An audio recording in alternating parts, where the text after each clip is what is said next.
কুপ্রমেসেট খুব ভালো একটি হোমিওপ্যাথি ওষুধ। যাদের পাকস্থলীতে প্রবলেম হয়, যাদের পাকস্থলীতে খুব ব্যথা, তলপেটে ভীষণ ব্যথা হয়, সেক্ষেত্রে খুব ভালো একটি হোমিওপ্যাথি ওষুধ হচ্ছে কুপ্রমেসেট। তাছাড়া যাদের বমি হয়, ঠিক আছে, বাম দিকের রগে যাদের খুব ব্যথা হয়, সেই সবের ক্ষেত্রে খুব ভালো একটি হোমিওপ্যাথি ওষুধ হচ্ছে এই কুপ্রমেসেট।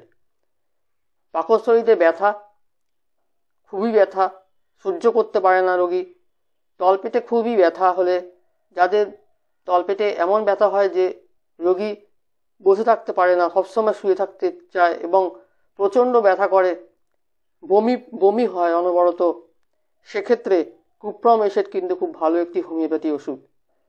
ঠিক আছে, যাদের বাম দিকের রগে খুব ব্যথা হয়, রগগুলোতে খুব ব্যথা হয়, সেক্ষেত্রে কুপ্রমেসেট কিন্তু খুব ভালো একটি উপকারী ওষুধ। তাছাড়া যদি কুষ্ঠরোগ হয়, কুষ্ঠরোগের ক্ষেত্রে কুপ্রমেসেট কিন্তু খুব ভালো কাজ করে।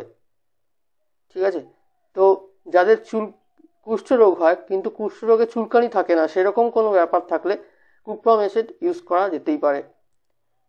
তো বন্ধুরা, খুব ভালো একটি ওষুধ হচ্ছে কুপ্রমেসেট, যেটা ইউজ করলে এই সব রোগগুলো আস্তে আস্তে ঠিক হয়ে যায়।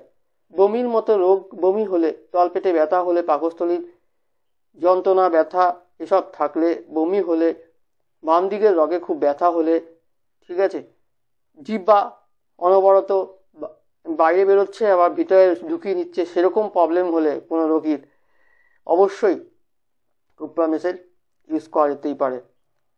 তো বন্ধুরা, খুব ভালো একটি উপকারী ওষুধ, এটা অবশ্যই ইউজ করা দরকার। যাদের এরকম কোনো সিমটম থাকে, এরকম রোগী থাকলে এরকম ওষুধ এই কুপ্রমেসেট ইউজ করা যেতে পারে। তো বন্ধুরা, আজ এই পর্যন্তই। অন্যদিন অন্য একটা ভিডিও নিয়ে আবার আসবো। অবশ্যই লাইক করো, শেয়ার করো, সাবস্ক্রাইব করো যদি ভালো লেগে থাকে তো, আর দেখতে থাকো হোমিও বিদ্যা। তো আজ এই পর্যন্তই বন্ধুরা, ভালো থেকো, ভালো রেখো, নমস্কার।